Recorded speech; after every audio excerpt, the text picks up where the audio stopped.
सारण में जिस वीडियो के बाद बवाल मचा, जिस वीडियो के बाद जातीय हिंसा हुई, जिस वीडियो के बाद सारण में राष्ट्रीय जनता दल और भाजपा के कार्यकर्ता सड़क पर उतर गए, वो वीडियो हम आपको दिखा रहे हैं। दरअसल वोटिंग के दौरान लालू प्रसाद यादव की बेटी और सारण से राष्ट्रीय जनता दल के उम्मीदवार रोहिणी आचार्य जब मतदान केंद्र पर पहुंची थी, छपरा के एक बूथ पे, ये उस वक्त का वीडियो है। ये वही वीडियो है जिस वीडियो में रोहिणी आचार्य मतदान केंद्र पर पहुंची और उनका कहना है कि जब वो वहां पहुंची तो मतदान केंद्र के अंदर एक बीजेपी का कार्यकर्ता नेता मौजूद था, जिसको हमने कहा कि आपने वोट दे दिया तो आप यहां से बाहर जाइए। हालांकि ये रोहिणी का पक्ष है। दूसरा पक्ष ये है कि वीडियो बनाने वाले शख्स ने कहा कि ये रोहिणी आचार्य है जो पहुंची हुई है बूथ पे कब्जा करने के लिए। उस वीडियो के बाद लोगों का गुस्सा था, जिसके बाद जिला प्रशासन के लोगों ने रोहिणी आचार्य और उनके साथ खड़े भोला यादव को कहा कि आप यहां से चले जाइए। फिर रोहिणी जब वहां से जाने लगती हैं, उनके ऊपर पथराव किया जाता है, गाली गलौज की जाती है। इस बीच रोहिणी आचार्य वहां से चली जाती है और उनके जाने के बाद जो तनाव दिख रहा था वो और ज्यादा बढ़ जाता है। अगली सुबह यानी आज के दिन दोनों ही जाति के जो वोटर हैं, राष्ट्रीय जनता दल और बीजेपी, उनके बीच जो है वर्चस्व को लेकर पहले झड़प हुई। हालात इस कदर हो गए कि फायरिंग की घटना हुई। 2 लोगों की मौत की सूचना आ रही है, 3 से ज़्यादा लोग घायल हैं, कुछ लोग अस्पताल में हैं, कुछ लोग मामूली चोट के बाद घर पे हैं। लेकिन इस घटना के बाद इलाके में तनाव बढ़ गया। जिला प्रशासन ने इंटरनेट सेवा को बंद कर दिया, पुलिस उस इलाके में कैंप कर रही है, इधर सियासत भी खूब हो रहा है। उसके बाद रोहिणी आचार्य आज खुद उनका जो बयान सामने आया वो बता रही है कि बीजेपी के गुंडों ने किस तरीके से उनके साथ मारपीट की, किस तरीके से बूथ पर वो गई थी।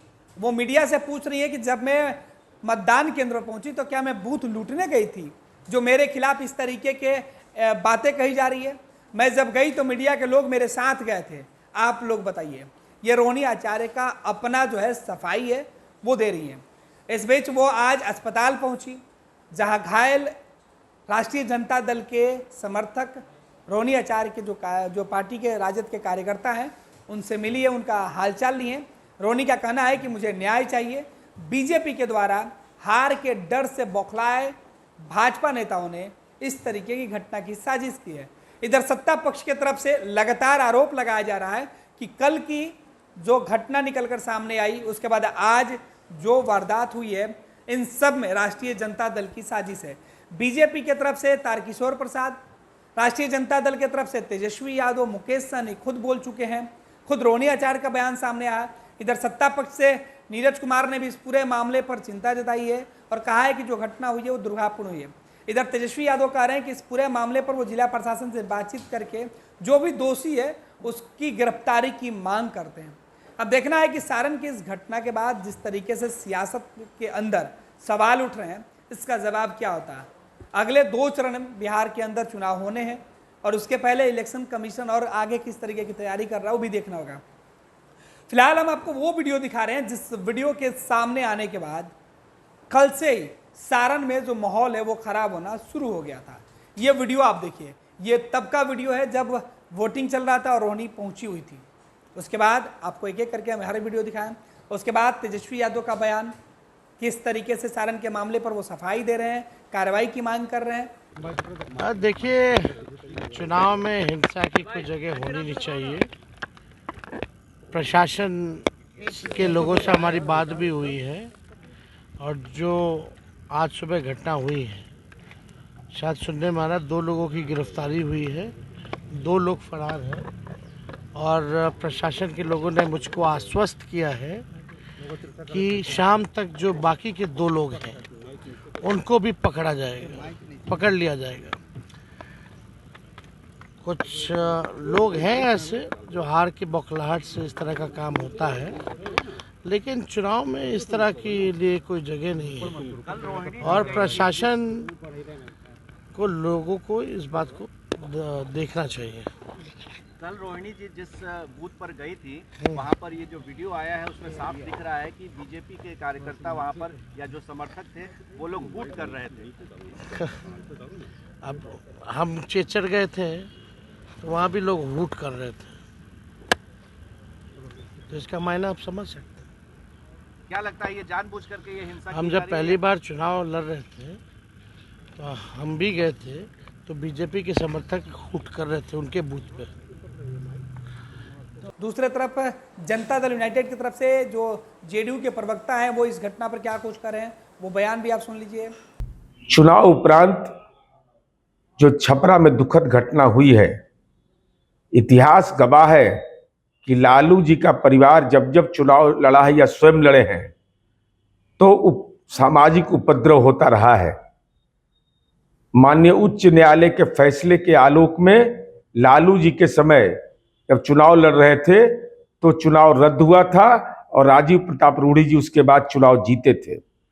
सवाल यह उठता है कि चुनाव आयोग को इस सवाल पर दृष्टिगत रखना चाहिए कि जब सामान्य प्रक्रिया है कि चुनाव के पहले जो दूसरे जिले के निवासी हैं वो उस जिले के अंदर में प्रवास नहीं कर सकते हैं, तो जो वीडियो फुटेज आया है उसमें माननीय रोहिणी आचार्य के साथ भोला यादव कैसे दिख रहे हैं।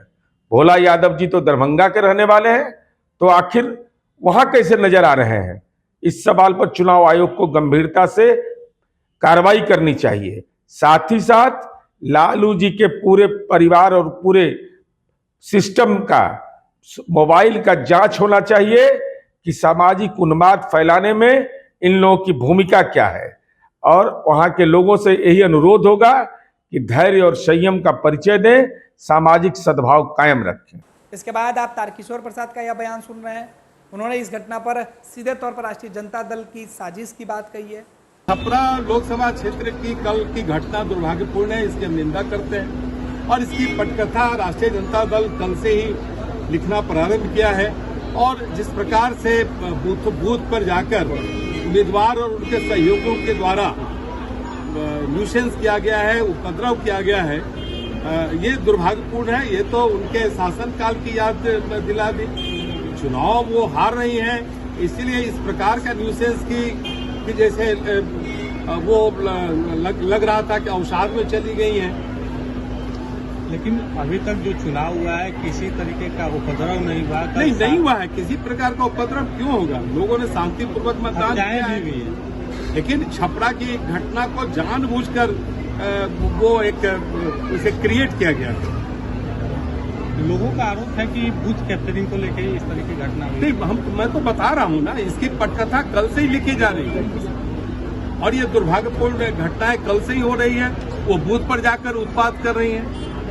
स्पष्ट लोगों ने देखा है कि बूथ पर कौन जाकर इस प्रकार के विवादों को जन्म दे रहा है। तेजस्वी यादव आरोप लगा रहे हैं कि वहां पर राजीव प्रताप रूढ़ी हार रहे थे, जिस कारण नहीं, राजीव प्रताप जी रूढ़ी जी हार रहे हैं कि जीत रहे हैं वो उनको तय करना है क्या? वो तो मतदाता तय करेंगे। लेकिन बूथ पर जिस प्रकार से न्यूसेंस किया गया, ये किन्हें देखा गया था? ये तो जानबूझकर राष्ट्रीय जनता दल के द्वारा इस प्रकार की घटना को और उनके परिवार के सभी सदस्यों ने इस घटना को अंजाम देने में अहम भूमिका निभाई। आप लोग शिकायत करेंगे चुनाव? निश्चित रूप से। और ये मुकेश सहनी राष्ट्रीय जनता दल के साथ इनका गठबंधन है। इन्होंने पूरे घटना पर चिंता जताते हुए कहा है कि जिला प्रशासन इस पूरे मामले पर न्याय करे। देखिए, सरकार को इस पर ध्यान देने की आवश्यकता है और मैं तमाम जितने भी कार्यकर्ता है, चाहे इंडिया गठबंधन हो या एनडीए हो, चुनाव के समय में ठीक है सब अपने अपने पक्ष में वोट मांगा जाए, उसके बाद कृपया करके ऐसी घटना का कोई भी अंजाम ना दे जिससे तकलीफ होगा और सरकार जो है लॉ एंड ऑर्डर वो देखे कि ये घटना किस तरीके से हुआ, क्यों हुआ, उसके ऊपर अच्छे से संज्ञान ले। इस बीच रोहिणी आचार्य अपने घर से 10 सर्कुलर आवाज से निकली छपरा जाने के लिए। लोग पूरे भाजपा वाले लोग डरे हुए, लोकतंत्र की हत्या की जा रही है। हमें न्याय चाहिए। हमारे 3 कार्यकर्ता को गोली मारी गई है, जिनमें से 2 की मौत हो गई है, तो हमें न्याय चाहिए। ये सब भाजपा वाले गुंडे हैं, उनको सबक मिलना चाहिए, उनके ऊपर एफआईआर होना चाहिए। प्रशासन से हमारी मांग है कि इन सबको गुंडों को पकड़ करके जेल में डालना चाहिए, इनके ऊपर शाम में क्या आप भी कल गए थे, उस समय आपके सामने बूथ पर हंगामा हो रहा था। एज अ कैंडिडेट हमको अधिकार है, हर एक बूथ पे आप लोग भी सब कोई थे मेरे साथ। वहाँ पे हम बूथ लूटने गए थे देखने के लिए कि कितना पोलिंग हुआ, क्या हुआ। उसमें से एक ये जो भाजपा वाले जो गुंडे हैं वो बैठे हुए थे अंदर में। उनसे पूछे हम कि आप वोट डाल दिए, तो बोला कि हाँ डाल दिए। तो हम फिर अंदर क्या करने, आप बाहर निकलिए। उसी पे ये लोग भद्दी मुझे गालियाँ दी गई है। उसके बाद से ये लोग पत्थर, बांस और डंडा लेकर के मेरे ऊपर जानलेवा हमला हुआ है। और उसके बाद से मेरे कार्यकर्ता को आज सुबह मार दिया गया। आपको भी चोट लगी थी क्या? चोट नहीं लगी, लेकिन भद्दी कोई बेटी को भद्दी गाली देगा? कौन दिया उनको अधिकारी, भाजपा वाले गुंडे को? हालांकि फिलहाल वो अस्पताल पहुंचकर जो घायल शख्स हैं उनसे मुलाकात कर रही हैं, वो भी तस्वीर निकल के सामने है।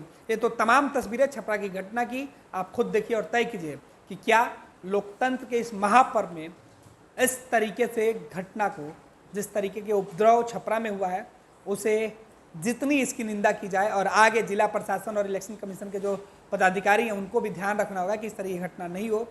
इससे लोकतंत्र के महापर्व में लोगों के मन में खौफ नहीं बने, इस बात का ख्याल रखना होगा। अगर इस तरीके की घटना अगर दोबारा होती है तो सीधे तौर पर सवाल सिस्टम, प्रशासन और इलेक्शन कमीशन की तैयारियों पर होगा। पनोरमा ग्रुप, जो सोचता है वो करता है, आपके अपने सपनों का आशियाना। ये लो मुंह मीठा करो, आज मैंने अपना जॉब छोड़ दिया, अब हम पूर्णिया वापस जाएंगे। जॉब छोड़ दिया है? मतलब ये घर कैसे चलेगा, हम करेंगे क्या, और माँ बाबूजी क्या बोलेंगे? इसलिए मैं एक और मिठाई का डब्बा लाया, अपने बिजनेस के लिए लोन अप्रूव हो गया। अरे लोन अप्रूव हो गया वो तो ठीक है, लेकिन पूर्णिया में हम रहेंगे कहाँ? अपना घर भी तो नहीं है वहाँ। इसलिए तो एक और मिठाई का डब्बा अलग से लाया हूँ। हमने पूर्णिया में घर ले लिया है, पूर्णिया के ई होम्स पैनोरमा में। पूर्णिया में पैनोरमा ग्रुप लेकर आए हैं ई होम्स पैनोरमा। बड़ा घर, आलीशान जिंदगी और अत्याधुनिक सुविधाओं के संग। अरे अब क्यों मुंह मीठा करवा रही हो? क्योंकि हम घर वापसी जो कर रहे हैं। घर वापसी की खुशी पूर्णिया में ई होम्स पैनोरमा के संग। E Homes Panorama, luxurious lifestyle redefined.